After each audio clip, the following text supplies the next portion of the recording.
Hello everyone, मैं Rama Pandey रमाज law classes में आप सभी का स्वागत करती हूँ। ये वीडियो स्पेसिफिक रिलीफ एक्ट की एक इंट्रोडक्टरी वीडियो है। In this video I will explain some introductory part of the specific relief act. We all know the specific relief act is the act of 1963, but recently इस specific relief act में 2018 में कुछ amendment किए गए हैं और ये amendment बहुत इंपॉर्टेंट हैं। इन अमेंडमेंट की वजह से अब स्पेसिफिक रिलीफ एक्ट के बहुत सारे प्रोविजन में अमेंडमेंट हो गया है। बहुत इंपॉर्टेंट इसमें स्पेसिफिक परफॉर्मेंस ऑफ कॉन्ट्रैक्ट का अमेंडमेंट, सब्स्टिट्यूटेड परफॉर्मेंस का, स्पेशल कोर्ट का, इंफ्रास्ट्रक्चर प्रोजेक्ट से रिलेटेड जो अमेंडमेंट हुए हैं। तो क्योंकि अभी रिसेंटली हमारा बिहार जुडिशरी का एग्जाम भी है, तो प्लीज़ जो भी 2018 के अमेंडमेंट हुए हैं सारे में आप उनको देख लीजिएगा। अभी एक स्पीडी ट्रायल का भी प्रोविजन इसमें कर दिया गया है, वो सेक्शन 2A, B, C इन सबको देख लीजिएगा। MP में भी स्पेसिफिक रिलीफ एक्ट आता है, यूपी जुडिशरी में भी मीन्स में स्पेसिफिक रिलीफ आता है, दिल्ली में, तो बहुत सारे स्टेट हैं जहाँ पर स्पेसिफिक रिलीफ एक्ट आता है। ये एक्ट ऐसा उतना टफ तो नहीं है, लेकिन इसके कुछ प्रोविजंस में टेक्निकलिटी बहुत है। मतलब जो टर्म है, लीगल टर्म, उनमें सम टाइम बहुत टेक्निकलिटी हम लोग को फेस करनी पड़ती है और उतना समझ नहीं आता। तो ये पहला एक इंट्रोडक्टरी वीडियो है जिसमें मैं SRA का नेचर क्या है, क्या ये एग्जॉस्टिव है, इन सब चीज़ों पर बात करूंगी। तो देखिए, स्पेसिफिक रिलीफ एक्ट, जैसे हम किसी भी एक्ट को पढ़ते हैं तो सबसे पहले हमें ये पता होना चाहिए कि whether this act is complete code on that particular subject और नॉट। क्या ये जो हम लॉ पढ़ रहे हैं ये कंप्लीट है, ये एग्जॉस्टिव है या नहीं? तो इसका आंसर है नहीं। SRA is not the complete code on specific. ठीक, कैसे आपको पता चलता है? जब भी किसी एक्ट को आपको देखना है whether it is the complete code, exhaustive code और नॉट, तो इसके दो तरीके होते हैं। पहला तो आप उसके प्रियम्बल को पढ़ लीजिए।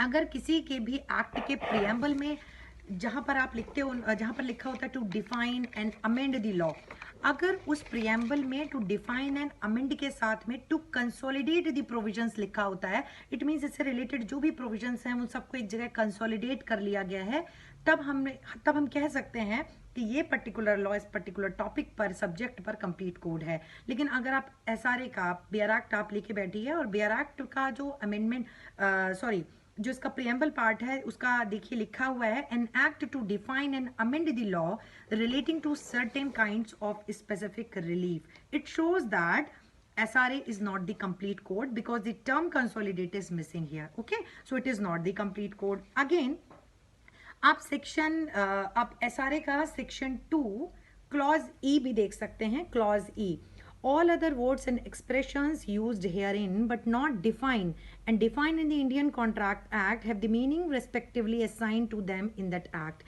It shows that, it means that कि यहाँ पर जहाँ भी कोई कॉन्ट्रैक्ट के टर्म का यूज होगा, like voidable contract, like the performance of the contract, okay, discharge of the contract, कहीं भी कॉन्ट्रैक्ट के किसी टर्म का यूज होगा उसका मीनिंग वही होगा जो कि इंडियन कॉन्ट्रैक्ट एक्ट में दिया है। अगर हमें कॉन्ट्रैक्ट टर्म भी यूज किया गया है ना यहाँ पर, लाइक आप देखोगे substituted performance of the contract, आप SRA में पढ़ोगे specific performance of the contract, recession of contract, cancellation, rectification, तो पता तो हो कॉन्ट्रैक्ट क्या है। इसके लिए जो इंडियन कॉन्ट्रैक्ट एक्ट के सेक्शन 2H में डिफाइन किया है, an agreement which is enforceable by law is a contract, तो इट मींस कॉन्ट्रैक्ट टर्म का मीनिंग हम वही लेंगे जो इंडियन कॉन्ट्रैक्ट एक्ट में दिया है। इसका मतलब क्या, SRA में जो भी टर्म दिए गए हैं वो SRA पढ़ने से ही काम नहीं चलेगा, बल्कि हमें साथ में कुछ अदर लॉज को पढ़ना पड़ेगा। तो यहां से भी सेक्शन 2E से भी आपको पता चलता है कि SRA is not the complete code, हमें उसके लिए इंडियन कॉन्ट्रैक्ट एक्ट के प्रोविजंस को पढ़ना पड़ेगा।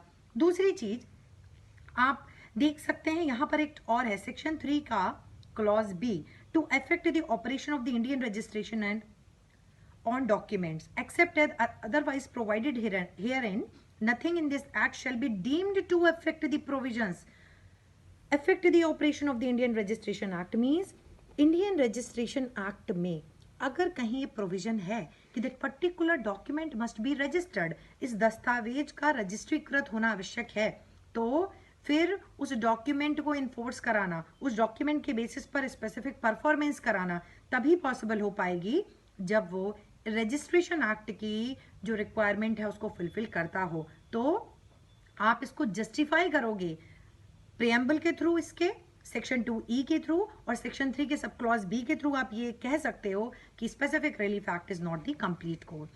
दूसरी चीज, स्पेसिफिक रिलीफ एक्ट कैसा है नेचर में, क्या ये प्रोसीजरल है या ये सब्सटेंटिव है? तो देखिए इसमें एक्चुअली प्रोसीजर बताया गया है। Specific relief act does not create any right और specific relief act does not create any cause of action in itself. ये कोई सच आपको राइट नहीं दे रहा। लाइक आपको इंडियन कॉन्ट्रैक्ट एक्ट है जो आपको बता रहा है कि पार्टीज कॉन्ट्रैक्ट कर सकती हैं। अगर कॉन्ट्रैक्ट किया है तो both the parties under the obligation to perform their respective promises, और अगर उन्होंने प्रॉमिस नहीं परफॉर्म किया देन आप सेक्शन 37 इंडियन कॉन्ट्रैक्ट एक्ट का देख सकते हैं।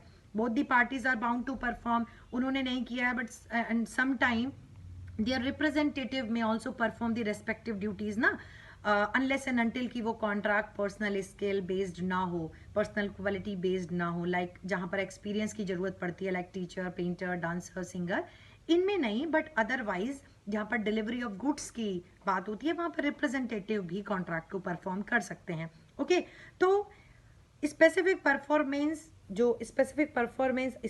रिलीफ एक्ट जो है वो एक तरीके से प्रोसीजरल है नेचर।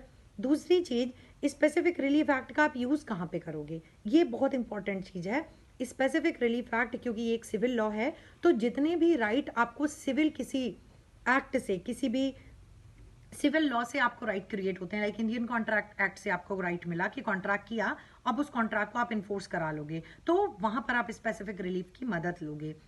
सेक्शन 4 इस सेंस में क्लियरली बोलता है कि specific relief can be granted only for the enforcement of civil rights and not for the enforcement of pure penal.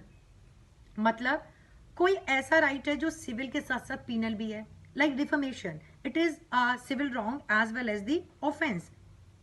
ठीक, ये एक क्राइम भी है, इसके लिए आप स्पेसिफिक रिलीफ में रेमेडी ले सकते हो। लेकिन बड़े सारे रॉन्ग ऐसे हैं जो सिविल रॉन्ग में नहीं आते, वो सिविल रॉन्ग में नहीं आते, लाइक मर्डर हो गया, लाइक रेप हो गया, बहुत सारे हैं, हर्ट, ग्रीवियस हर्ट आप ले लीजिए, बड़े सारे रॉन्ग हैं जो केवल प्योर हैं, प्योर क्रिमिनल हैं। तो जो प्योर पीनल हैं उनके लिए आपको रेमेडी यहां नहीं होगी। ठीक, पहली चीज। दूसरा, स्पेसिफिक रिलीफ एक्ट में कौन कौन सी रेमेडी है, बड़ा इंपॉर्टेंट है, इसको 7 सिस्टर्स रेमेडी के नाम से भी जाना जाता है। देखिए 2018 से पहले स्पेसिफिक रिलीफ एक्ट का बेरा एक्ट आप लोग देख लीजिए, इसमें जो चैप्टर्स होंगे इसमें बड़े सारे स्पेसिफिक रिलीफ हैं, और स्पेसिफिक रिलीफ का मतलब भी पता होना चाहिए।